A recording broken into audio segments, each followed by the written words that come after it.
আসসালামু আলাইকুম, this is Sabbir. তো আজকের ভিডিওতে আমি হাজির হয়েছি বাংলাদেশ ভার্সেস হংকং ম্যাচের একটা প্রেডিকশন নিয়ে এবং একটা ভালো একটা স্কোয়াড। আমার মতে যে স্কোয়াডটা থাকলে বাংলাদেশ আজকে ম্যাচ জিততে পারে তেমন একটা স্কোয়াড বিল্ড করবো আজকে। তো কথা না বলে ভিডিও শুরু করা যায়।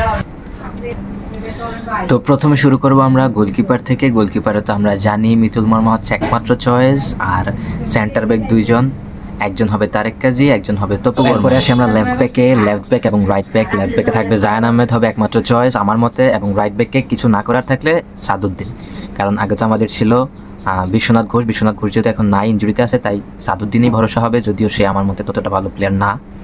ডিএমএফে হামজা চৌধুরী, এবং অ্যাটাকিং মিডফিল্ড একজন হবে সামিদ সোম, আর একজন হয় মোরসালিন অথবা জামাল ভুঁইয়া। আমার মতে ফার্স্ট হাফ জামাল ভুঁইয়ার হওয়া উচিত এবং সেকেন্ড হাফ হওয়া উচিত মোরসালিনের। আর সেন্টার ফরওয়ার্ড হওয়া উচিত আলামিন, রাইট উইঙ্গার হবে রাকিব, লেফট উইঙ্গার হওয়া উচিত ফাহমিদুল, এবং সেকেন্ড হাফে লেফট উইঙ্গারে থাকা উচিত ফয়সাল আহমেদ ফাহিম।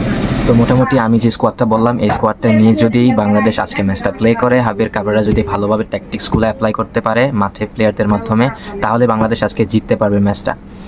তো এই ছিল আজকের ভিডিওতে, দেখা হবে ম্যাচ শেষে আগামীকাল নতুন একটা ভিডিওতে। আল্লাহ হাফেজ।